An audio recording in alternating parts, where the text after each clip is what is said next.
Hey there, folks! Welcome to another exciting episode where we break down complex topics into bite-sized, digestible pieces. Tonight, we're diving into the wild world of tariffs. You might have heard this term thrown around in the news, especially when countries are in the middle of trade disputes. But what exactly are tariffs, and why do they matter so much? What are they? Basically, imagine a government slapping a tax on goods coming in from another country. This tax can make imported goods more expensive, which can influence consumer choices and business strategies. Why do they do this? Well, sometimes it's to protect their own industries. For instance, if a country has a struggling steel industry, it might impose tariffs on imported steel to make the local steel more competitive. Think of it like a cozy little blanket for domestic businesses, shielding them from those pesky foreign competitors. This can help local businesses grow and maintain jobs within the country. But here's the thing about blankets. They can also be really smothering. While tariffs can protect local industries, they can also lead to higher prices for consumers and strained relationships with other countries. And that's what we're going to unpack tonight. How tariffs, those seemingly simple taxes, can have some seriously complicated consequences. Buckle up.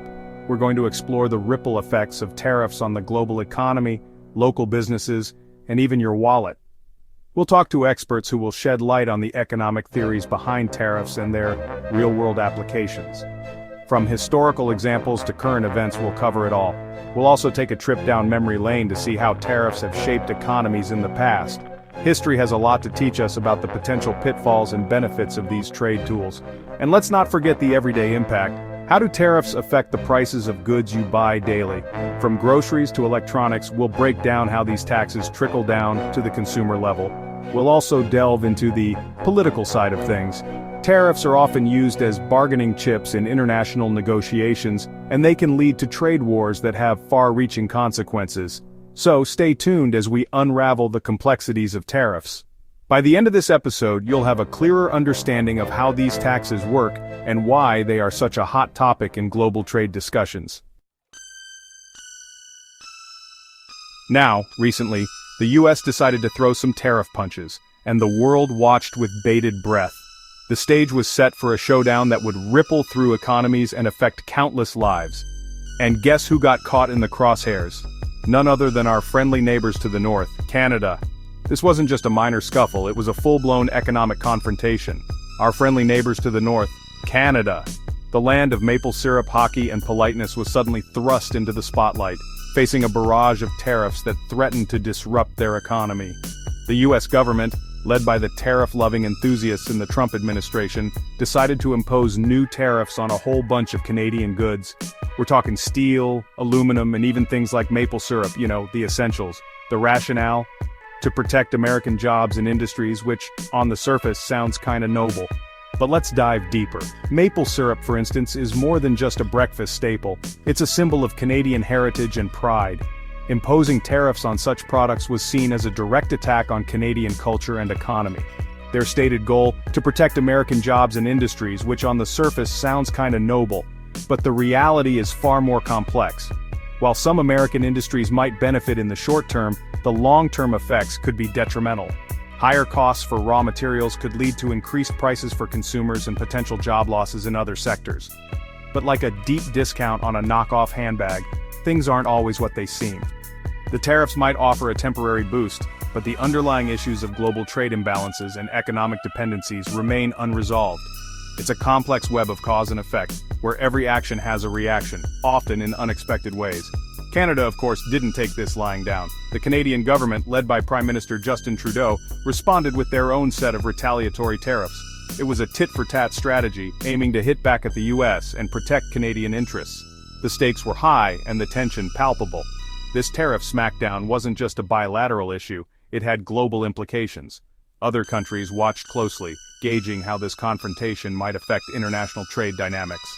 The ripple effects were felt far and wide, influencing trade policies and economic strategies around the world. Economists and analysts weighed in, offering a range of perspectives. Some argued that the tariffs were necessary to level the playing field and protect domestic industries. Others warned of the dangers of protectionism and the potential for a trade war that could harm the global economy. Meanwhile, on the ground, small business owners and consumers felt the impact. Higher prices for goods, uncertainty in the market, and the looming threat of further economic instability created a challenging environment. The real-world consequences of these high-level decisions were felt in everyday lives. This wasn't the first time tariffs had been used as a tool of economic policy, and it certainly wouldn't be the last. History is filled with examples of trade disputes and the complex interplay of economic interests. Each episode offers lessons and insights, but also underscores the challenges of navigating the global economy. As the dust settled on this particular tariff smackdown, the broader questions remained. How do nations balance protectionism with the benefits of free trade? What are the long-term impacts of such policies on global relations and economic stability? The answers are never simple, but the dialogue continues, shaping the future of international trade. So, did these tariffs magically make America great again? Well, not quite. See, when you slap a tax on imports, those costs get passed down the line. And guess who ends up footing the bill? That's right, American businesses and consumers.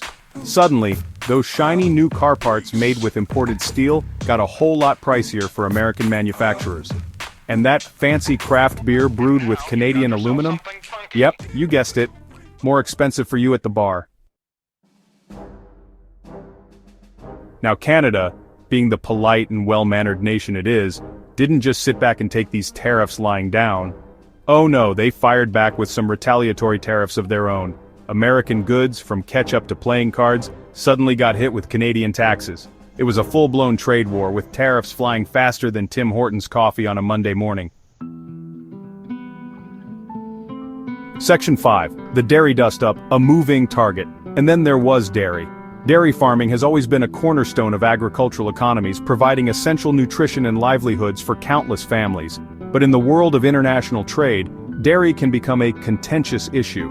Specifically the Canadian Milk Cartel, as it's been dramatically dubbed. This system, known officially as supply management, regulates the production and price of milk in Canada. It ensures that Canadian dairy farmers can make a stable income without the wild fluctuations of the global market. See, Canada has this system to protect its dairy farmers, and the United States wasn't too happy about it. The U.S. dairy industry argued that these protections created an uneven playing field. They claimed that Canadian tariffs on imported dairy products were unfairly high, making it difficult for American farmers to compete. They argued that Canadian tariffs were hurting American dairy farmers. Protests and debates erupted, with American farmers demanding more access to the Canadian market.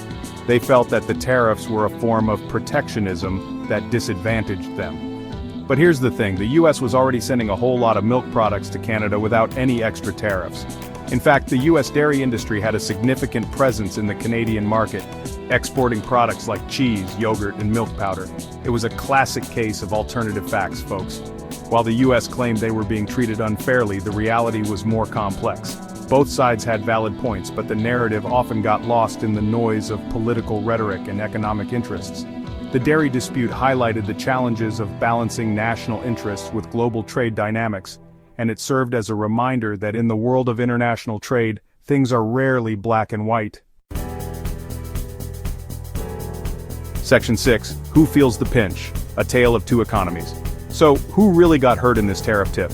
Well, both countries felt the burn. In the United States, businesses struggled with higher costs, consumers faced higher prices, and some folks even lost their jobs. Canada, with its smaller economy, arguably felt the pinch even more. Certain industries like steel and aluminum were hit particularly hard. And those retaliatory tariffs, they didn't exactly help matters. Section 7, the long game tariffs and tomorrow. Now the real kicker is that these tariffs weren't just a short-term headache, they had the potential to cause long-term damage to both economies. See, when countries start slapping tariffs on each other, it creates uncertainty. Businesses become hesitant to invest, trade slows down, and everyone gets a little bit poorer. Section 8. Can we talk? Trade truces and talks.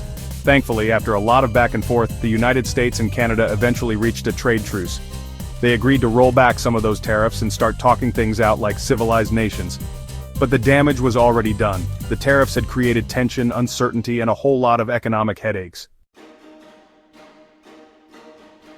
Section 9, and the winner is, spoiler alert, nobody. So who won the great US-Canada tariff showdown? Well, nobody really. It was a lose-lose situation with both countries suffering economic consequences. The tariffs highlighted the interconnectedness of our economies and the fact that, in the game of trade wars, there are no real winners. Just a bunch of losers, standing around with lighter wallets and heavier hearts. And on that cheery note, we'll see you next week.